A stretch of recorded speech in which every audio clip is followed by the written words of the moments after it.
La minute au Yams Azana, pota ba beta qui est sérieusement. Yams ba eko tout na moto o ebimi a prise que pone tout aye. Yams le bazaki l'hôpital. Après Yams ko bim hôpital, Yams ayeka ka matonge pona nini parce que bakanga ki elonga nde Yams ayaki. Pona nini? Yams babanda analyse de la monnaie elonga ba convoquer Yams. Ba bengisi Yams, Yams para répondre le 20. Le 20 on a moi tellement que ne ko répondre te. Na pokwa la ngona lemba Yams ba eko tout na moto mo o nzele zaki mutino sa kole ka même moto la ndiete tout na suka ba eko beta. Yams ça se retrouve à l'hôpital. Na minute Yams a quand même koloba te. A force qui a remporté pour ça l'émission lobby. Elonga lobby to zaki biso mibale. Oui. Bakangi elonga na misu nanga. Elonga sa criminel te. Oui. Elonga zali journaliste, il faut pas respecter ye. Ngana tuni boye. Moïse Mbiye. Tango atei ko sala kinduma na eto pe asali makamwa to loba te to kamanga na biso. Nous on est les journalistes, ceux qui muta sali mabe to loba to dénoncer. Donc ndé bakangi ndeko elonga boyena ba arme. Comme si boka un criminel. Comme si elonga zui abomi mutu, elonga abomi mutu te. Moi na boka elonga jeli journaliste azali pe combattant à IDPS. Et sengeli bon respecter ye, bote na esika na ye. Donc na lobi boye.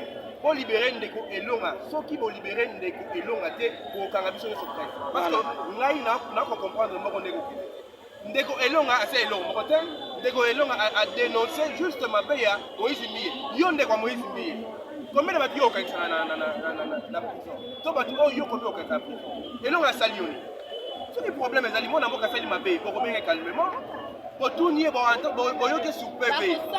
Osambi siye ce qui est bon osambi mabe bosi bokangie. Mais boyoka mutu wa muyibi c'est comme si boyeko abomaki mutu de boyeko.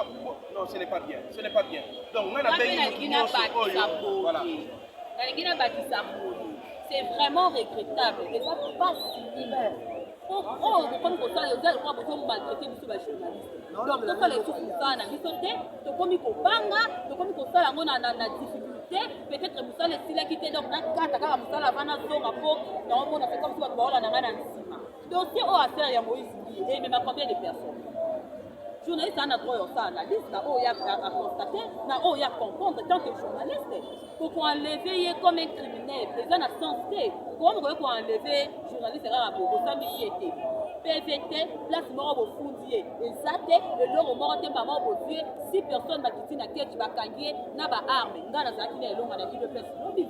N'a pas 15 heures pour se rouler long à Evisina à d'autres pour ça l'émission. Donc c'est comme si déjà Zaki, journaliste, elle a vu son mouvement, elle a vu son mot, on a tellement qu'elle va dire n'a pas arme à Bangui, elle n'avait pas le choix, il fallait qu'elle accéder Mouninga, mais oh on a yebi, yopé journaliste wana. Nande batangi sabiso batira jamais place à source. Et si quand on a information dans source na yo, vous côté kamoté. Yo to côté ka ilonga poani. Mais l'autre obeta lisoto solo bakoe, to to te da Singapour elonga kufite. So ke elonga kufaki. Tu as bêta les soloni. Tu as dit que tu as basala nzambe atabi numéro to kilipa de so de musa nzambe za na mawa ya ba. So ko ki ba bi batango na litombe ba kuto na ngote. So si réellement elonga sali mabe. Benga elonga reprocher ye ou soit si comme dossier na l'état, au lieu qu'on enlever mutu ana ba na mi balé ba na mikie. Elonga c'est un jeune homme, azo débrouiller vie na ye. Si ko mutu bongo bokange bo tient na pas sa place et plutôt na place ya passe déjà lobi a beta maki. Tu as bi condition à la ce n'est pas bien. Quatrième pouvoir, on va le bâtir en gros. Quatrième pouvoir, on va le bâtir en gros. Et ça l'a raté, il y a une solution. Puis c'est aux arcs uniques, c'est aux arcs morts. Aux autres télémalés. C'est difficile. Parce que tu as récolté information, c'est l'analyse. Ok, Ndeko, nakati yote olobi récolté traité. Est-ce que Ndeko Elonga a traité qui information yambo yako bimisango en public? Merci maman, compléter la information elle est comme mabe. Tant que ceux qui veulent que pose à la raka na côté voilà. Ceux qui n'a traité information na fait la zaka kana peso gloire. Mais ceux qui n'a traité information na mabe ezana lobi on za mabe et combien mabe. Elonga bakangie ba nyoso botala na poto elonga bakangie mais to sengani na Moïse Mbiye oza pasteur soit déjà impliqué mais pasteur il faut y avec loko moko biso ba congolais biso ba journaliste to sala musala o après sauter to zo différent et ça na pas tout pas ba fina ba ngwa danger et ça na ba journaliste ba boya adresse même na ndako na bango a cause mboka oyo biso te mkotia to tina kibino boya na ko luka presque ko te ba bitakana na kilo kata tefe biso te biso to sala ka musala biso to senga boye to banda lelo to sala na kaka to longwa awa inde tina ipe pe crime tosola na général quand songo azali général biso tozalaki wana na bafuma bacitoyen tomonaki bakaso tosenga na général quand songo balibere mwana mboka ndeko motuna mosusu ezali tata mokonzi ya ekolo Congo monsieur Antoine Félix Tshisekedi Tshilombo alobaki ete bino bapanzi sango boza bongo bato ya minei katikati na ekolo yo Congo elingi kolakisa ete bozali mpe na autorité na bino siko boni bayi kokangaka bino pamba bongo mama nayeba ke chef de l'état azalaka na volonté parce que ye azalaka toujours proche ya presse mais toyeba te bato baotravana chef de l'état bazolinga te basali image ya chef de l'état mama journaliste babengi soki asali mabe bapesa invitation convoke ye aya koprésente ye liboso ya bajuge basambisa ye alakisa baimage mais oyo basali elongo eza enlèvement eza mekolobake bakonvokaki ete elonga te comme convocation directement mbalama eza kutouche basali kana baenleve ye mama s'il vous plaît un journaliste na mboka Congo nzambe asali biso grâce kobima mwa moke na bapeya ya baafrike toyebi koma nani na bamboka mosusu bajournaliste nde baza respecte koma na Congo kaka journaliste akomi lokola elongo azalaki na baespion oyo bazalaki penepene na ye mama naoloba eloko moko mosi mbili ledi mbili rando oyo oluki na presse osilisa rando oyo oluki na presse tuna Sarkozy ayebisa o valeur ya presse tuna bakami mosusu ya mboka libanda bayebisa o kiye presse biso nde tosalaka baémission biso tosalaka bapapier biso tosalaka baarticle Moïse Mbiye biso nde moto ofulaka bino rando oyo oluki na presse okutana na presse elonga abima lelo abima lobi azala kimia te guerre yo oluki tokóma nango tinda suka. Oui, tout ça toujours en direct, il écrivent, tout ça on a toujours pour la la conférence na biso ilonga. Donc nous sommes là na yemo profis moko tout ça na to ka bisango. En tout cas après ces actes pouvoir donc nous sommes là.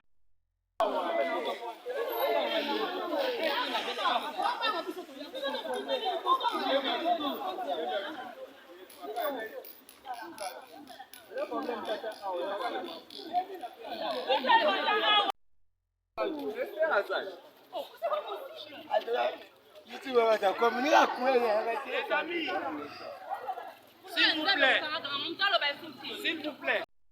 Comment oculaire, il y a arrestation, il y a des colons ezalaki lobi ndeko elonga benginga tozalaki na ye toza na idps ntango tolongo idps babengi ndeko mwana mboka mwana mwasi asala na émission bm officiel tv abengi basala na émission bale basala émission ensemble ntango tokomi na place oyo tosala baproduction na biso mwana mwasi wana abengi en tout cas il faut totourner namoni mwana mwasi wana koti na tonton moko ya mobali na yango asengi ndeko elonga en tout cas todeplace mpo tosola libanda ntango ndeko elonga abimi na mwana mwasi wana oyo ya mobali tomoni subitement bazwi elonga batie nani bakangi na kingo baye bien armé ntango c'était vers 15h30 15h10 minutes ntango na ye na intervenir na tuli papa bino boye subitement bozwa mutu bokende na ye boza banani et puis boye to identifier bino ezali te boye na tenue civile boye bozwa mwana mboka bokende na ye toyeba ndenge bomemi ye wapi